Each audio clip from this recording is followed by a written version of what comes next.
Bem, amigos do Bola Presa, estamos de volta com mais um resumo da rodada KTO. Eu sou o Denis. E eu sou o Danilo. Hoje para falar dos dois joguinhos, só dois joguinhos na rodada de segunda-feira. A gente acostumou com rodada quádrupla, mas olha, se forem dois jogos como os dois que a gente tiveram ontem, tá mais que bom. Eu não aguentava mais de emoção, de coração, de físico e suor, tava pingando lá no sofá. Foram dois jogos que valeram por 4, em intensidade, em história, em narrativa e até em tempo, porque a gente teve uma prorrogação no Lakers e Grizzlies. Foi espetacular. Ontem o Lakers ganhou do Memphis Grizzlies em Los Angeles na prorrogação, suadíssimo, sofrido, emocionante. E o Miami Heat abriu 3-1 no Milwaukee Bucks, o time de melhor campanha na temporada. E dessa vez o Antetokounmpo voltou, jogou bem. E mesmo assim, com 56 pontos, o Jimmy Butler, talvez a maior atuação dos playoffs até agora, e vai ser difícil superar. O Heat ganhou. Então são dois jogaços. A gente vai começar a nossa análise aqui hoje com o Lakers, que tem mais torcedor do Lakers, a gente não quer que eles desliguem o vídeo. E porque o Dennis é torcedor do Lakers também. Mas a gente fala desse milagre do Miami Heat daqui a pouquinho. Boa. Então vamos começar com o Lakers. O jogo não foi tão plástico, bonito. As defesas brilharam mais. Se fosse esporte de nota, teria sido um duelo muito feio? Isso. Foi brigado. Nenhum dos times estava lá muito inspirado nas bolas de 3 pontos. O Grizzlies acertou 9 de 42 bolas de 3, 21%. Surreal. E tentou muito, né? Altíssimo volume para um aproveitamento tão baixo. E o Lakers gosta de proteger mais o garrafão e ceder arremessos de 3, e às vezes tem que viver com isso ou se adaptar ao longo do jogo. Ontem não precisou muito adaptar, porque o Grizzlies não embalou. E o Lakers acertou 10 de 36, que também não é grande coisa, é 27%, quase 28%. E é pior ainda se você tirar aquele 1 minuto que o D'Angelo Russell acertou 3 bolas de 3 seguidas. Pois é, estava reclamando. Pra salvar o time. Estava aí que o D'Angelo Russell não estava acertando arremesso nenhum e ele estava lá no momento crucial para salvar o jogo do Lakers. É, porque antes disso e depois disso não acertou muito também não. Mas quando o Grizzlies abriu 7 pontos de diferença, o D'Angelo Russell acertou 3 bolas de 3 seguidas, salvou o dia, faltando o quê? 3 minutos pro fim do jogo. E o Grizzlies começou o quarto período ganhando, abriu uma vantagem bem confortável no quarto período, precisou desse milagre do D'Angelo Russell para não vencer o jogo logo de cara. E depois, claro, um pouco de heroísmo do LeBron, que conseguiu empatar o jogo na última bola, na bandeja. Mas assim, não foi um grande jogo do LeBron, sem ser um espetacular jogo do LeBron. Ele não dominou completamente o jogo, não foi um espetáculo ofensivo que todos os arremessos caíram. Não foi nenhum Jimmy Butler, né? Convenhamos. Convenhamos. Jimmy Butler, um pouquinho abaixo, Michael Jordan no auge e depois o resto, né?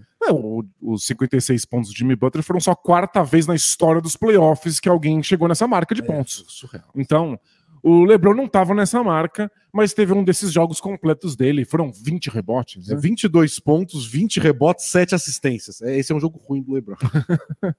não foi ruim, obviamente. Não foi um jogo espetacular. Mas uma bola de 3 feita só em 7 tentativas. E o que estava me deixando mais ansioso enquanto eu estava vendo o jogo foi que o Lakers começou bem a partida, assim como no jogo passado.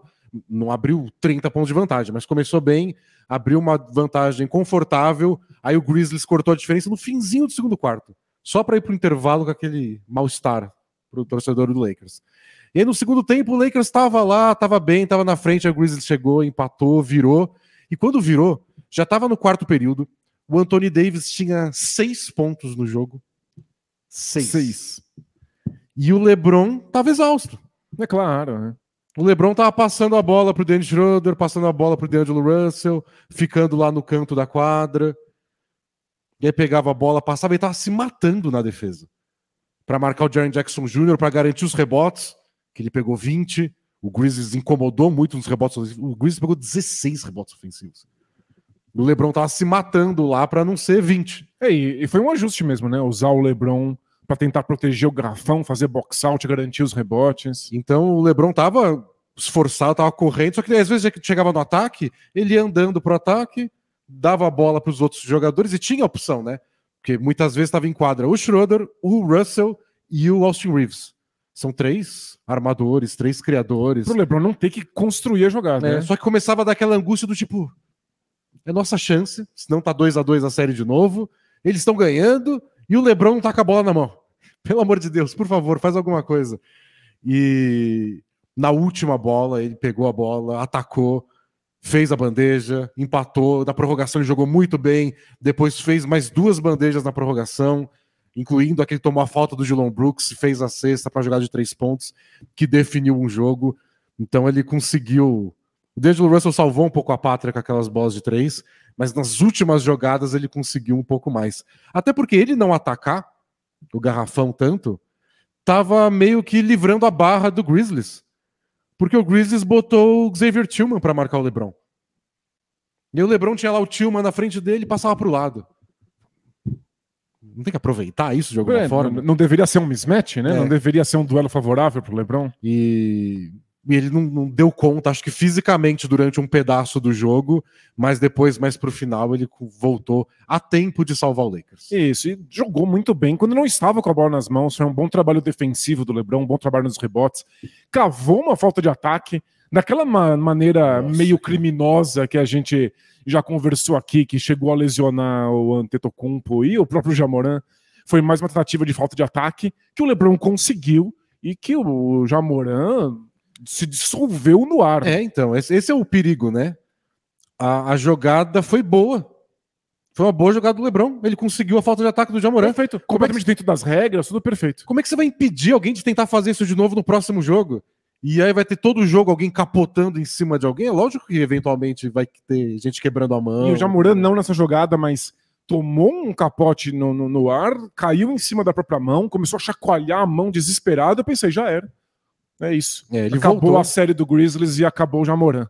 E aí ele voltou, jogou, mas tem umas jogadas que parece que tá incomodando muito, que são os erros não característicos dele, mas depois ele faz um monte de cesta e passa, infiltra. É difícil saber. Só ele sabe o quanto ele tá sofrendo, o quanto tá atrapalhando. E esse é o tipo de coisa que os jogadores e os times escondem dos adversários enquanto a série tá acontecendo. Você não quer dar esse tipo de vantagem psicológica pro seu oponente. Quando acabar, a gente vai saber qual é a extensão da lesão do Ja Morant. Ele não jogou de todo mal, claro, mas ele acertou 8 de 24 arremessos. Ele manteve a agressividade. Bem pouco. A gente falou bastante como é importante para esse Grizzlies que o Ja Morant ataque o garrafão do Lakers. O Lakers está cedendo a bola de 3 pontos. Eles estão protegendo o garrafão. E se as bolas de 3 pontos do Grizzlies não caem, você tem que encontrar um jeito de construir o arremesso que o Lakers não quer te dar. E é só o Ja Morant quem tem essa capacidade de fazer isso no Grizzlies. Então é importante que ele seja agressivo. A questão é que essas bolas não estão caindo, são arremessos difíceis e ele claramente está baqueado, né? O cestinha ontem do Grizzlies, na melhor partida dele na série, foi o Desmond Bane, fez 36 pontos. Ele conseguiu tirar mais proveito dos espaços que o Lakers dá para arremessos de 3 e de meia distância. De 3 ele acertou só 3. 3 é bom fazer 3 bolas de 3, mas ele tentou 12. Não é tudo isso. Mas ele arremessou bastante de meia distância, conseguiu aproveitar bastante os espaços que o Lakers dá um pouco mais longe do garrafão. Foi a estrela do dia. O Jaren Jackson Jr. também, o baixo aproveitamento, porque ontem foi o dia do baixo aproveitamento. Para os dois times, mais ainda para o Grizzlies, que se manteve no jogo por causa dos rebotes ofensivos que a gente citou. Mas foi um jogo de muito mais erros que acertos dos dois lados. As duas defesas tendo vantagem. O LeBron fez uma grande partida defensiva, como a gente falou, não só nos rebotes, mas antecipando jogadas que o Grizzlies tentava fazer. E do outro lado, o Grizzlies conseguiu tirar um pouco do Lakers do garrafão. O Lakers não acerta arremesso de longe. O Anthony Davis pouco recebeu a bola, não foi tão agressivo. Muitas jogadas com o Anthony Davis parado na zona morta. Espaçando a quadra para quem, hein? Espaçar a quadra sem acertar arremesso. Então foi um jogo bem complicado e é gostoso ganhar jogo que a gente joga mal. Delícia. Eu acho que imagina quando ele jogar bem. É essencial, né? Você não pode só ganhar jogos quando você joga bem, porque a NBA é uma liga em que os times variam muito. Tem dias que os arremessos não caem. Se você acha esquisito que em pleno 2023 um time marque o garrafão e ceda bolas de 3 pontos, na era das bolas de 3 pontos, é justamente porque as bolas de 3 pontos são mais variáveis. Tem dias que os arremessos simplesmente não caem. Tem times que até arremessam bem, mas você tem confortáveis em passar o jogo inteiro fazendo isso. Então, o que o Lakers faz não é tão raro assim na NBA, é meio tendência, vários times fazem isso. O Bucks faz isso há vários anos e é sempre a melhor defesa da NBA. Então, faz muito sentido. Você desafia o adversário a matar você na linha de 3. E se acontecer, tudo bem. Você confia que no próximo jogo não vai se repetir. Ou você se adapta, dependendo do técnico, de como eles enxergam isso. Você pode se adaptar ao longo do jogo. Só hoje eles estão arremessando melhor de 3, ou tem mais especialistas de 3 em quadra. Vamos mexer aqui e lá. Mas acho que o Lakers fez isso em alguns jogos no fim da temporada regular até. Mas, em geral, você deixa arremessar e vê o que acontece, como foi ontem contra o Grizzlies. Isso, no jogo de ontem os dois times acertaram bolas de 3. Aí a questão fica quem consegue atacar melhor o garrafão. O Lakers saiu melhor nisso, o Grizzlies foi melhor nos rebotes de ataque. Mas, nossa, que angústia. Viu o Anthony Davis 4 de 13 arremessos. Ele acabou com 12 pontos, mas... É o que eu falei, na metade do quarto período estava com 6. É surreal. E o Lakers é uma vitória importante para o Lakers. É que eles perdem a série 2-2, volta para Memphis. O Memphis tem mais 2 de 3 jogos em casa. Pois é, tem mando de quadra, isso é essencial. Ia ficar bem mais difícil. Era daquele jogo que parecia que era um peso muito grande. O 3-1 pro 2-2, ainda mais no caso do time que não tem o mando de quadra. É uma diferença gigantesca. E o Lakers conseguiu roubar essa vitória. Eu separei os lances do fim do quarto período. Achei que não só pela emoção, mas também para mostrar como os dois times estavam sofrendo e tentando atacar e como eles conseguiram quebrar as defesas, e depois o Lakers agredindo um pouco mais o garrafão com sucesso na prorrogação. Boa, bora ver. A gente começa aqui com o Grizzlies abrindo 7 de vantagem, e aqui dá para ver muito de como o Lakers jogou, porque na infiltração do Ja Morant tem 4 jogadores do Lakers com um pezinho no garrafão. 2 na frente do Ja Morant. O LeBron não vê o Jaren Jackson vindo lá da zona morta para roubar esse rebote ofensivo, que se ele não pega... Se o Tillman não pega, era do Jaren Jackson, mas o Tillman pegou, abriu para o Desmond Bane, que aí tinha espaço para a bola de 3. Essa ele acertou, uma das 3 que ele acertou nas 12 tentativas. E aí faltavam 5 minutos, o Grizzlies com a sua melhor vantagem ao longo do jogo, e aí o D'Angelo Russell resolve que é hora de acordar. Aqui também o Grizzlies também tá fechando a infiltração e liberando arremesso de 3. A gente comentou nos últimos jogos como o Lakers é muito melhor quando entra no garrafão. Como é que você vai entrar aqui? Não vai, né? O Austin Reeves não tinha outra opção se não passar para trás. E aí o D'Angelo Russell dá um pouco de vida pro Lakers. Diminui para 4. Para ele próprio também, que tava morto. Aí de novo o Desmond Bane comandando o ataque. Ele que tem comandado o ataque muitas vezes até sem quando o Ja Morant não tá em quadra, junto com o Tyus Jones. Ele passa do Austin Reeves. São 5 jogadores do Lakers no garrafão. Tem a cobertura primeiro do D'Angelo Russell, que não faz muita coisa, mas o LeBron chega depois, toca na bola, mas ainda assim o Desmond Bane toca por último. Eles invertem essa decisão, vai pro Lakers. E aqui eles fazem o handoff. Russell, Anthony Davis, e o Russell arremessa outra de 3 na cara do Jaren Jackson Jr. Olha de novo como é difícil o passe para o Anthony Davis aqui. O Dillon Brooks sai do Austin Reeves para colocar o corpo perto do Anthony Davis até o Desmond Bane voltar. Eu prefiro que você passe para o Austin Reeves do que entrar no garrafão. E depois o Brooks ainda volta para impedir uma possível infiltração do D'Angelo Russell. E aí ele arremessa de 3. E LeBron James não tocou na bola ainda. E aqui essa jogada legal, tentando encontrar o Jaren Jackson lá atrás. Parece que ele vai fazer um segundo bloqueio pro Ja Morant. Ele corta e o LeBron percebe, anda pra trás, não consegue tirar a bola. Mas tira o espaço, né? E aí o Jaren Jackson recebe aqui embaixo, entre o LeBron e o Anthony Davis. Não consegue ir. O garrafão foi difícil ontem. Muito povoado, muita gente. Muito bem marcado. Jaren Jackson deu 5 tocos de um lado, o Anthony Davis também deu um monte do outro. Aí o LeBron pega a bola, abre com o Austin Reeves, que é uma boa jogada. Ele passa de lado, o LeBron, e já começa a andar já. Ele nem chega na linha de 3. E o Austin Reeves dá um passinho pra frente, aí ele mesmo dá o espaço pro D'Angelo Russell fazer a terceira de 3 dele seguida. E de repente o Lakers está na frente. E aí o Desmond Bane com a meia distância, que ele sempre teve o jogo inteiro, empata. E aqui a gente tem que fazer um salto no tempo, porque ninguém marcou muito ponto. Dos 3:32 aos 1:48, tem um lance livre. O Anthony Davis acertou 1 de 2 lances livres, porque ele não sabe mais bater lance livre. Aí aqui o Desmond Bane ataca o D'Angelo Russell, e é dessas faltas da NBA, né? Você estica o bracinho igual fez aqui o D'Angelo Russell, é falta, e foi a 6ª falta do D'Angelo Russell, por isso que eu coloquei ela aqui. Não só deu os lances livres pro Desmond Bane, como tirou o cara que estava mais quente pro Lakers nesse momento do jogo, aí o Hachimura entrou no lugar dele. E lembrando que vai ter prorrogação e eles vão ter que jogar sem ele. Aí o LeBron começa a comandar mais o jogo, agora que o Russell saiu. Ele usou muitos bloqueios do Schroeder para tentar atacar o Ja-Morant, o que é engraçado porque ele já tá sendo marcado pelo Tillman, né? Já deveria ser um duelo, mas é que o fato de que o Grizzlies escolheu o Tillman pra marcá-lo tem alguma coisa aí, né? Acho que ele deve fazer um trabalho razoável. Aí é importante ter o Jaren Jackson na cobertura. O Dillon Brooks não teve tanto sucesso no último jogo. Aí o LeBron, com o Ja-Morant só dá o susto e volta pro Schroeder. O LeBron, ao invés de atacar esse espaço, porque o Tillman não chegou ainda, ele decide voltar a bola pro Schroeder. Pra ele pegar o mismatch com o Ja-Morant. E ele passa pelo Ja-Morant, mas o Jaren Jackson tá na cobertura. Essa ideia de ter o Tillman fora parece a defesa que o Cavs propõe pra gente, né? Sempre um jogador de garrafão marcando em cima e o outro embaixo na cobertura. E o Jaren Jackson fica bem à vontade de sair porque eles estão pagando pra ver o Hachimura a série inteira, até quando ele acerta, e é o Anthony Davis também. Isso, faz parte do plano.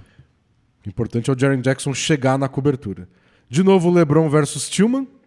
Ele ataca o Tillman e aí vem a cobertura do Ja-Morant. Depois do jogo, o Desmond Bane falou que o jogo inteiro foi sempre que o LeBron ir pra direita, todo mundo tem que ir lá fazer a cobertura. Perfeito. Se for no meio da quadra, os dois jogadores estão daquele lado, fecham o garrafão. E aqui dá pra ver o Brooks e o Ja-Morant, os dois indo a caminho do LeBron. Ele tem que passar. Passou pro Hachimura. Dessa vez o Hachimura não acertou. Ou seja, tudo dentro dos conformes pro Grizzlies, né? Aí aqui o LeBron vai pro lado direito, o Ja-Morant já dá um salto, ele faz o split, tem 2 na cobertura. E olha o Hachimura e o Austin Reeves. E o Anthony Davis. Tá todo mundo livre. Tem 3 jogadores do Grizzlies no garrafão tentando cavar a falta de ataque. É só escolher o passe, LeBron. Ele escolhe o Hachimura, que passa para Austin Reeves. Aí é uma segunda infiltração. Ele solta a bola um pouquinho antes de chegar o Jaren Jackson. Então, e isso que é encantador. É você querer pontuar no garrafão. O time adversário não te dá isso, você infiltra mesmo assim com uma segunda infiltração ao invés da bola de 3 pontos.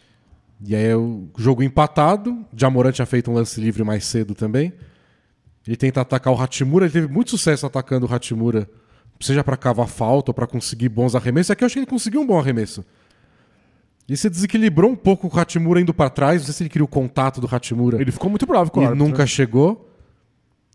Mas ele perdeu essa chance. O Lakers não aproveitou o contra-ataque. O LeBron diminuiu o ritmo. Deu tempo do Ja-Morant voltar. Mas aí é o LeBron comandando o jogo e o ritmo. Ele gosta de jogar mais lento mesmo. E aí ele ataca o Ja-Morant de novo. O Ja-Morant não faz essa troca. O Tillman acompanha ele até o fim. E aí o Hachimura chega. Já que ele foi o cara que ficou livre, ao invés de ficar na linha dos 3, ele ataca o garrafão. Isso, lembra? É tentativa de infiltrar quando o adversário tá tirando a infiltração. E aí, toco. Só que aí tem 4 jogadores do Grizzlies aqui. E um deles é o líder em tocos da NBA, Jaren Jackson Jr. Tocaço. E pior, né? A bola fica com o Grizzlies, vira um contra-ataque e vira essa bandejinha do Desmond Bane, um lindo passe do Ja-Morant. É legal que o Ja-Morant, depois disso, ó, sumiu. Aí, ó, cadê o Ja-Morant? Desapareceu. Foi engolido. Eu tava aqui esperando o clássico chase down block cadê do Austin Reeves. Herdeiro do LeBron, né? O novo rei. E aí na última bola, o LeBron pegou de novo marcado pelo Tillman. E aí sem corta-luz. Não chamou o Ja-Morant pra brincadeira, pra tentar a troca de marcação. Ele só atacou o Tillman. E olha o nível de pressão. 2 segundos precisando da cesta. E ele falou que ele tem treinado muito essa bandeja acima do quadradinho da tabela pra fugir dos tocos. Porque se ele vai mais baixo, o Jaren Jackson pega. Pega, tá sempre ali, né? E aqui que o Desmond Bane falou que faltou disciplina, que sempre que o LeBron vai pro lado direito... Todo mundo deveria ajudar. Tanto o próprio Desmond Bane, que é o que tá lá embaixo, quanto o Dillon Brooks deveriam ter vindo pro meio do garrafão e dado esse arremesso ou pro Reeves ou pro Hachimura. Então, mas e eles que iam tentar decidir o jogo. A questão é muito difícil, porque eu entendo que você quer que esses jogadores mais secundários resolvam. É que se eles resolvem, é uma bola de 3. E aí você perdeu o jogo. Se o LeBron acerta, é prorrogação, você tem mais uma chance. Era muito mais arriscado você abrir mão do perímetro. É arriscado, mas é um aproveitamento mais baixo também, né? Qual a porcentagem de aproveitamento do LeBron numa bandeja e do Hachimura numa bola de 3. É uma bola única, né? Um bom aproveitamento de 3 ainda é baixo, 37%. Então é essa conta que você tem que fazer na hora, e o Adam Sandler tá feliz. E aí na prorrogação, o Lakers conseguiu pontuar no garrafão. Foi bonito sempre? Não. Olha essa lindeza aqui dessa cesta. Ó, ah, meu Deus.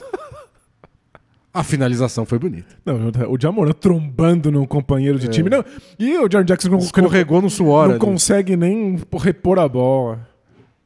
Então o Lakers conseguiu aí de novo. Agora com o Jaren Jackson marcando, né, o Tillman, o LeBron passa por ele, faz a bandeja.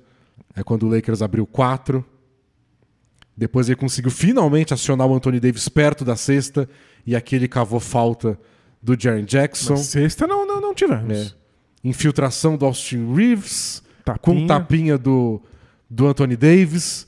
Aí sim, é o Lakers conseguindo bandejas e rebotes ofensivos, toda a posse de bola. E a que matou o jogo no minuto final foi essa aqui, Dillon Brooks, o arqui-inimigo, pressionando. E foi só batido. Foi só batido, fez a falta, o LeBron usou a tabela. Marcando muito perto, no meio da quadra. Na Conferência Leste, também o time que não tem mando de quadra na série estava jogando em casa para abrir 3-1 e conseguiu. Deu certo. O 8º colocado Miami Heat, que pouco mais de uma semana atrás estava lá tomando o sacode do Hawks, feio, e ameaçando não ir para os playoffs, estava perdendo para o Bulls no play-in, faltando, sei lá, 3 minutos para o fim do 4º período. E agora eles estão ganhando a série de 3-1 para cima do Milwaukee Bucks, o time de melhor campanha na temporada regular. E venceram um jogo em que o Bucks jogou bem, em que o Antetokounmpo estava saudável, em que o Antetokounmpo teve grande atuação. Absolutamente tudo parecia estar dando certo pro Bucks. O Heat venceu mesmo assim. Não, o jogo foi o que eu esperava por 42 dos 48 minutos. Até faltar uns 5 minutos do último quarto, tava mais ou menos do jeito que eu esperava. Porque o jogo começou, o Bucks abriu uma vantagem. Abriu 7-0, né? O Antetokounmpo já fez um monte de enterrada nos primeiros minutos. Tipo, eu voltei, gente. E o Adebayo fez 2 faltas, saiu com 4 minutos de jogo. Nem isso, menos de 4 minutos de jogo. E a gente já comenta todo o jogo como o Miami Heat é um time baixo com o Adebayo. E a gente falou isso nos jogos que o Antetokounmpo não tava. Como eles estavam sofrendo com o Adebayo para marcar só o Brook Lopes. Agora eles tinham que segurar o Brook Lopes e o Antetokounmpo com o Adebayo todo o primeiro quarto praticamente no banco. Não à toa, o Antetokounmpo fez um triple-double e várias dessas assistências que compuseram o triple-double dele foram pro Brook Lopes, que marcou 36 pontos. 36 pontos pro Brook Lopes, 26 pro Antetokounmpo com 10 rebotes, 13 assistências. E o Heat não conseguiu parar mesmo.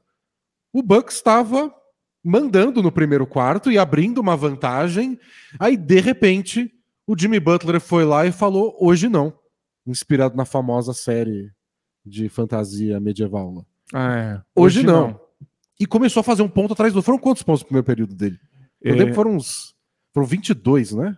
Foram 22 pontos no primeiro período, ele acertou 9 de 10 arremessos, jogou todos os 12 minutos. Ele fez uma hora, 17 pontos seguidos do Miami Heat, ou 19. Foi uma insanidade. Mas ele só fez 17 pontos seguidos do Heat porque nenhum outro jogador do Heat estava pontuando. Pra gente ter ideia, o primeiro quarto foram 22 pontos do Jimmy Butler, 3 do Kevin Love, 3 do Gabe Vincent.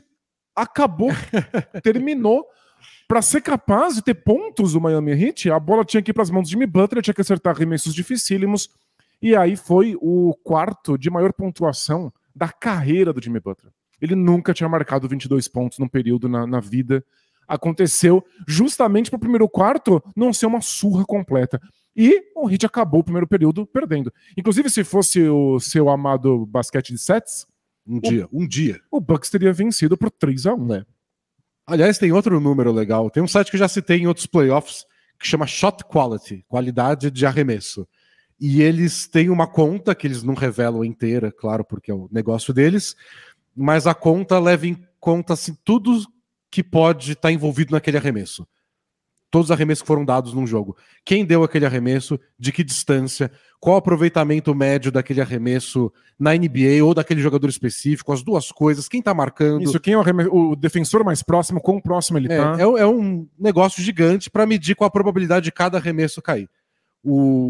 Se tivesse seguido a probabilidade, esse jogo teria acabado 131-115 pro Milwaukee Bucks. Pro Bucks, o Bucks teria vencido com ampla vantagem. 16 pontos de vantagem. E nessa conta o Jimmy Butler teria marcado 11 pontos a menos, que já é bastante. Ele pontuou muito.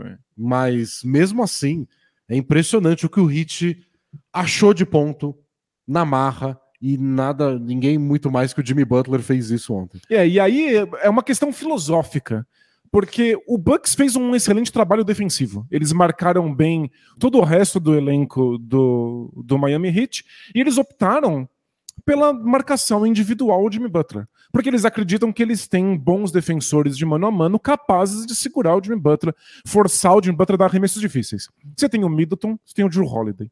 Precisa mais do que isso? Pelo jeito a resposta é sim.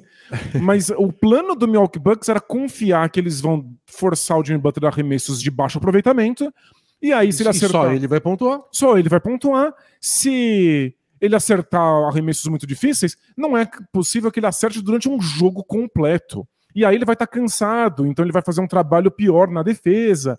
O plano é simplesmente você ser consistente, ser disciplinado e não desesperar se o Jimmy Butler acertar arremessos difíceis. E não acho que é de todo mal, porque, por exemplo, o Jimmy Butler salvou a pele do Heat no primeiro quarto para não ser um completo desastre.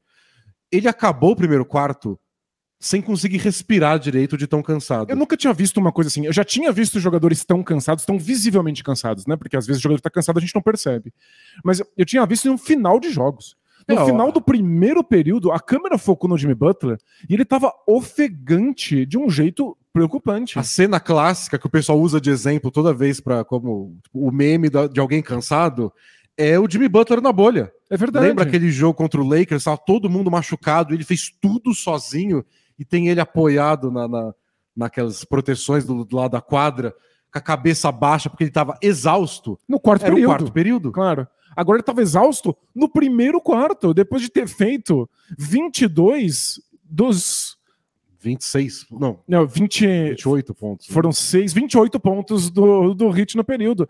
Era uma carga muito grande para ele carregar. E aí ele fez 2 pontos no segundo quarto. É isso. Acertou nenhum arremesso nas 3 tentativas dele. Jogou 8 minutos porque passou um tempinho descansando no segundo quarto. E aí mérito, claro, dos outros jogadores do Heat que pelo menos apareceram pro jogo para não deixar a coisa desandar quando o Jimmy Butler tava fazendo só 2 pontos. Mas eu também não condeno o plano do Bucks porque faltavam 5 minutos pro fim da partida e o Bucks tava ganhando por 12. 12, não por 3, não é uma posse de bola. 12 pontos de vantagem num jogo que você tava ganhando o jogo inteiro, tudo sob controle. O que você disse, é um jogo que a gente esperava. Porque a gente fala isso o tempo inteiro. É a chance do Heat e o Jimmy Butler ter um jogo épico, ter um jogo histórico. A gente sabe que ele é capaz de fazer isso, né? Chover bola de 3 do Duncan Robinson, igual na partida passada. Então, aconteceu isso e ainda assim o Bucks estava no controle, disciplinado, mantendo o plano defensivo. Os 5 minutos finais com o Bucks com mais de 10 pontos de vantagem no placar foi quando começou a sair da curva. Foi quando o time começou a errar vários arremessos. O Antetokounmpo fez 2 infiltrações que ele simplesmente não conseguiu acertar a bandeja, sofrendo bastante contato. Perdeu a bola no meio da quadra. Parecia que ele ia pedir um tempo e roubaram a bola dele. Foi isso mesmo, ele tentou pedir um tempo técnico e roubaram a bola dele. Antes disso, virou uma enterrada livre do Jimmy Butler. Foi ali que o Bucks desmanchou, não conseguiu mais pontuar, e o Jimmy Butler, adivinha, apesar de estar completamente exausto, continuou pontuando normalmente. E outra coisa, não foi que o Heat tirou os 12 pontos de vantagem do Bucks ao longo desses 5 minutos. Foi um 13-0 em 2 minutos. Isso, foi 3-0 que deu pro Heat a primeira liderança deles no jogo. Eles nunca tinham estado à frente do placar. Então é difícil condenar o plano do Bucks, porque meio que deu certo. Faltavam 5 minutos pro fim do jogo, o time Butler tinha acho que 37 pontos naquele momento. Ele chegou em 56 nos últimos 5 minutos do jogo. Isso, a gente tem que levar em consideração que vários desses pontos foram porque o Bucks estava desesperado, precisava fazer falta para parar o cronômetro no final do jogo, né? Então, até aquele momento do jogo, a diferença estava tranquila. O Jimmy Butler tinha 37 pontos, não tinha 50, e em 2 minutos tudo evaporou. Isso, desandou de vez. E aí, se você foi no banheiro nesses 2 minutos, você voltou com o ginásio borbulhando, o Jimmy Butler gritando palavrões para todo mundo, o placar invertido, outro time na frente. O que aconteceu? E aí, depois disso, o Bucks estava levemente desesperado. Porque aí é o risco de você perder o Antetokounmpo nos outros jogos, e aí perde um jogo, perde outro. Esse é daqueles que, se você pensa no longo prazo, você fala, derrotas assim acontecem. Isso, vai acontecer num jogo em que o Jimmy Butler está tendo uma partida histórica, você errar alguns arremessos seguidos no quarto período e o jogo foi pro ralo. Vai acontecer. É que não pode acontecer se você já está perdendo de 2-1. Aconteceu quando você estava perdendo 2-1 a série, agora tá 3-1 pro Heat. Agora o Heat tem 3 chances de fechar essa série. A sorte do Bucks é que são 2 jogos em Milwaukee e o Antetokounmpo voltou bem, então eles vão ter o Antetokounmpo, se não acontecer mais nenhum acidente de trabalho, nos próximos 3 jogos. Então, e a boa notícia... Se tem um time que pode virar de 1-3 para 4-3, é esse. Isso, é. Mas eles têm, é difícil. Tem mando de quadra, tem Antetokounmpo de volta e, de verdade, o Heat não tem resposta para lidar com o Antetokounmpo e o Brook Lopes ao mesmo tempo. É só demais, eles não têm tamanho. Então, essa é a boa notícia para quem torce pro Bucks. Eu não estaria completamente desesperado. Mas é bem melhor que a situação do Grizzlies. Sem dúvida. Quando você vê o Ja Morant arremessando mal, o Ja Morant reclamando de mais dores na mão. O Grizzlies está numa situação um pouquinho mais complicada, porque a lesão do Ja Morant parece bem pior que a do Antetokounmpo. Mas pro Heat, a volta do Duncan Robinson acertando arremessos de 3 pontos transformou o jeito que esse time funciona. E quando tudo dá errado, porque o Heat é um desses ataques em que as coisas continuamente dão errado, o Jimmy Butler tem uma atuação dessas. Ele só precisa de mais um jogo mágico. Ele vai ter 3 tentativas para ter um jogo mágico como esse. E olha que foi um jogo impressionante, mas não foi perfeito. A gente falou 22 pontos, 9 de 10 arremessos no primeiro quarto, 2 pontos, 0 de 3 no segundo, 11 pontos, 4 de 7 no terceiro. Ele não estava conseguindo ser tão agressivo, participou muito menos no terceiro período. É que foram, de novo, 21 pontos no quarto período, 8 lances livres, porque o Heat conseguiu a frente no placar e aí ele cobrou mais lances livres. 6 de 8 arremessos. E várias 3 lances livres. Pelo amor de Deus, Jimmy Butler. Podia ter feito 59. Ele estaria com... Que vergonha. Estaria em companhia ainda mais limitada. Agora, o que ele fez só aconteceu 4 vezes na história dos playoffs, por 4 jogadores diferentes na história dos playoffs. E foi espetacular. Pode acontecer de novo, mas foi uma partida fora da curva. O Bucks estava oferecendo para o Jimmy Butler arremessos de 3 pontos, ele acertou, e aí o ajuste que aconteceu foi o Jrue Holiday não ofereceu mais essas bolas, começou a marcá-las de perto. O Jimmy Butler acertou mesmo assim.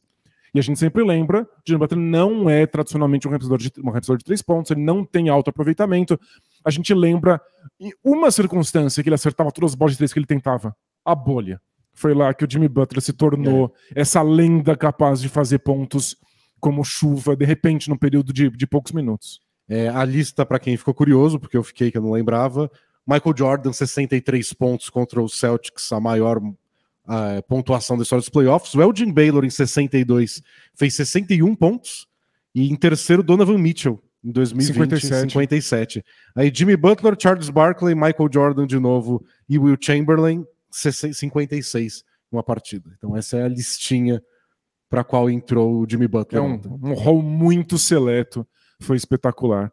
E aí eu separei pra gente assistir aí quase todos os arremessos do Jimmy Butler pra gente entender quais foram as escolhas defensivas do Bucks, como o Jimmy Butler estava acertando arremessos difíceis. E aí de bônus, eu trouxe umas jogadas pra gente assistir da dupla Antetokounmpo e Brook Lopes, porque o Heat venceu, mas não teve resposta para isso. Vamos ver. Jimmy Buckets. É isso, vamos acompanhar aí todos os pontos. A gente viu uma marcação quadra inteira do Jrue Holiday em cima dele. Esse era o arremesso que o Bucks queria viver. Jrue Holiday votado pelos próprios jogadores da NBA como o melhor defensor de perímetro da liga. Pois é. E agora é o Middleton. Quando você não tem o Jrue Holiday, você tem o Middleton. Ele fica, não tem o corta-luz. Rola uma troca ali com o Antetokounmpo. É uma falha de troca, né? Porque o Middleton achou que o Antetokounmpo ia, o Antetokounmpo foi depois. Quando percebeu que o Middleton abriu mão. Em geral funciona. Foi um leve deslize, mas foi a agressividade do Jimmy Butler que permitiu isso. E essa jogada clássico Miami Heat. Acabaram as linhas de passe. Não tem mais o que fazer. O Jimmy Butler só inventou uma bola de 3 que ele não sabe fazer em cima do Chris Middleton. Não sabe na temporada regular, né? Nos playoffs ele desculpa, sabe. Perdão. E essa aqui foi meio inexplicável, né? Recebeu de costas pra cesta em cima do Antetokounmpo, um dos melhores defensores de garrafão da NBA. É o Antetokounmpo no cangote dele e o Antetokounmpo não cai em nenhuma finta. Não foi porque ele fintou o Antetokounmpo bem, que ele enganou. Ele só foi girando. Que absurdo isso. Contestadíssimo. Por enquanto ele é só marcado pelo Jrue Holiday pelo Antetokounmpo. Aqui na velocidade, o Brook Lopes nem cede o drop pra ele, vai pra cima, contesta o arremesso. Ele acerta mesmo assim. Por enquanto, só bolas difíceis. Mas o Middleton teve muita dificuldade com ele no jogo inteiro. Todo mundo teve, mas o Middleton, meu Deus. O Jrue Holiday não fica no corta-luz. Troca com o Bobby Portis. E o Bobby Portis faz o que tem que fazer, né? Arremesso de meia distância, contestado até o fim. E aí, é o que você pergunta, por que o Jrue Holiday não foi dobrar a marcação? O plano não era esse. Aqui é o Lowry. O Cody Zeller que teve que jogar porque o Adebayo fez faltas, tomou um tocaço do Brook Lopes, porém... E esse é o Jrue Holiday, marcando muito de perto uma bola de 3 pontos de Jimmy Butler. A gente tem que entender que isso já é um ajuste, já é uma concessão. Não estão deixando ele totalmente livre para esse arremesso.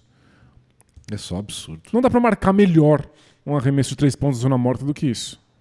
Duncan Robinson não conseguindo espaço para a bola de 3. E aí, ó, ninguém decidiu o que ia fazer. Essa jogada é engraçadíssima.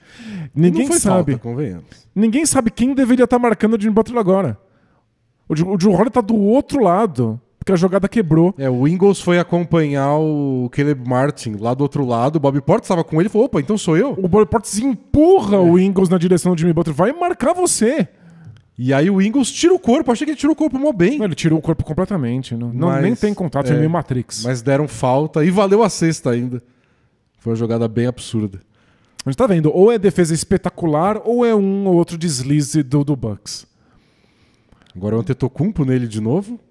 Não trocou aqui, ficou, forçou a meia distância, que é o plano de jogo do Bucks em geral, contestado. Contra qualquer outro oponente, eles oferecem a meia distância. Aqui é a primeira dobra que a gente vai ver. Não era o Jrue Holiday, não era o Antetokounmpo, não era o Middleton. Era o Grayson Allen. Era o Grayson Allen, então o Jrue Holiday se certifica que está tudo bem e vai lá dobrar. É a única dobra que aconteceu no jogo inteiro. Aí antes da dobra se concretizar de fato, o Jimmy Butler já arremessa e acerta. Nem teve tanta diferença, mas ele sabe que não é o Jrue Holiday, né? Então ele acerta imediatamente. Mano a mano contra o Jrue Holiday. Tranquilo. Perto demais da cesta pro Jimmy Butler. Mas vamos vendo o placar também, ó. Bucks ganhando por 10. Acessa. O pivô Jimmy Butler. Ele levou o Brook Lopes pro garrafão, o que é justamente o que o Bucks quer que aconteça. O Brook Lopes saiu.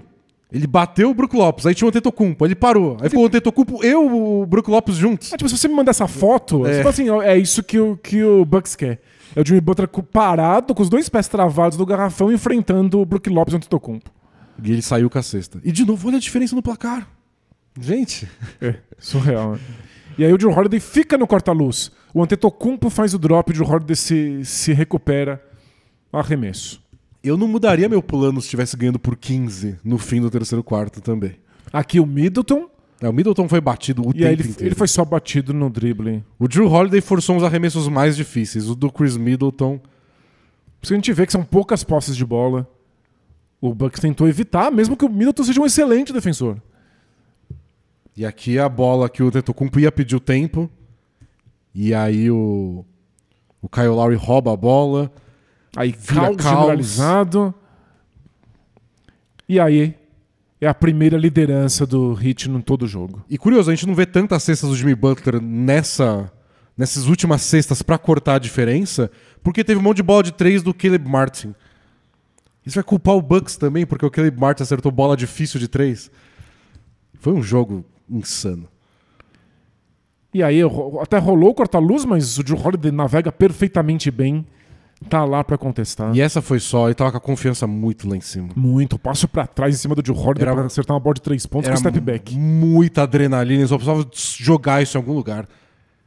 E ele dá o passinho pra trás e pisou na linha, né? Contou 2 só no fim das contas. E a gente não quer desvalorizar o Jimmy Butler. Pelo contrário, o fato de que o plano do Heat do Bucks faz sentido e ele foi bem marcado torna os 56 pontos de Jimmy Butler ainda mais especiais.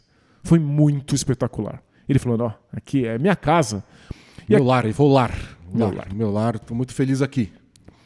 E aqui a parceria com o Brook Lopes. Olha como tá lá a defesa do Heat no garrafão, porque houve uma infiltração. Bola de 3 pontos do Brook Lopes, que não tinha acertado nenhuma na série. Acertou 3 logo de cara ontem. E aqui o Heat já não tem muito jogador alto aqui nesse momento em quadro. O Adebayo já saiu. O Kevin Love sai do Brook Lopes. Tem que marcar um Antetokounmpo. Já era. O Antetokounmpo tentou vários desses passes por cima.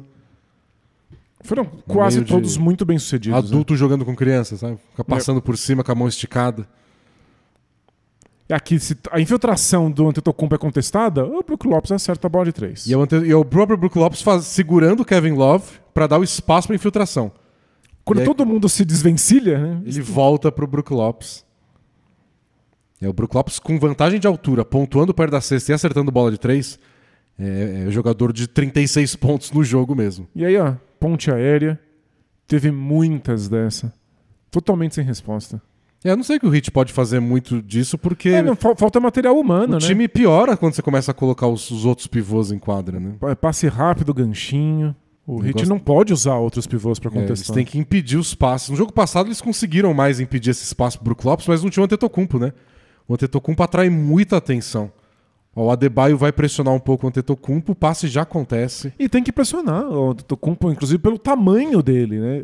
São 2 jogadores muito altos, o Heat não tem 2 peças para usar simultaneamente. Outro passe por cima, vindo de um pick and roll no meio da quadra. Toda vez que o Adebayo pressionou lá fora, isso aconteceu. No jogo passado, essa pressão era em cima do Middleton ou do Drew Holiday e os passes não chegaram do Brook Lopes. O Antetokounmpo passa por cima. Exato. Ele tem mais visão de jogo porque ele tem um ângulo melhor para enxergar a quadra. Esse esporte cruel que só ajuda quem é muito alto. Minuto final. Essa era a única jogada ofensiva que o Bucks tinha. Foi só o que estava dando certo. Para terminar, maldição, bola presa KTO. Lembrei de colocar aqui de novo o resumo da rodada na TV. E eu queria aqui me gabar de que eu ainda não errei uma aposta na série Lakers e Grizzlies. É verdade. Todas as vezes que o Dennis abriu mão disso para não ativar a maldição como torcedor do Lakers, eu fui lá e acertei. Ontem a gente acabou não conseguindo nossa dupla, porque a gente achou que o Bucks ia ganhar. E parecia que estava tudo certo até os minutos finais. Isso. O Jimmy Butler não concordou com a nossa aposta. Alguém mandou a nossa aposta pro Jimmy Butler, que inclusive, fã do Brasil, fã do futebol amigo brasileiro, do Neymar, amigo pessoal do Neymar. Amigo do Neymar, né? Parça do Neymar. E veio pro Brasil várias vezes, mandaram a bola presa para ele com certeza, ele escutou e falou, vou calar aqueles meninos. Ele não falou meninos, ele falou algum palavrão. Isso. Bom, hoje a gente tem 3 match points.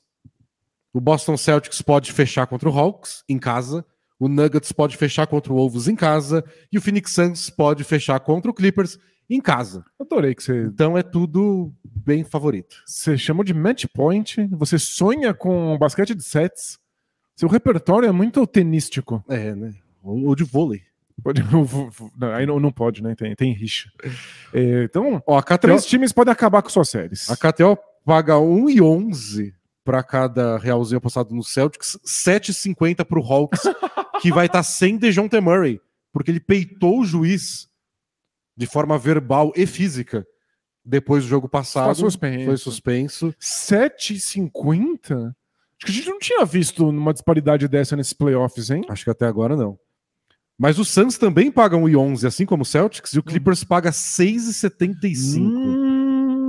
E o Nuggets paga 1,21 contra 4,50 do Wolves. Ou seja, as zebras aí são carnudas hoje. Vou só fazer uma simulação aqui, Dani. Você pode pensar o contrário. Mas ok. Se a gente apostar R$3, os nossos R$3 tradicionais, para os 3 favoritos ganharem, a gente ganha 4,40. Não faz sentido, não.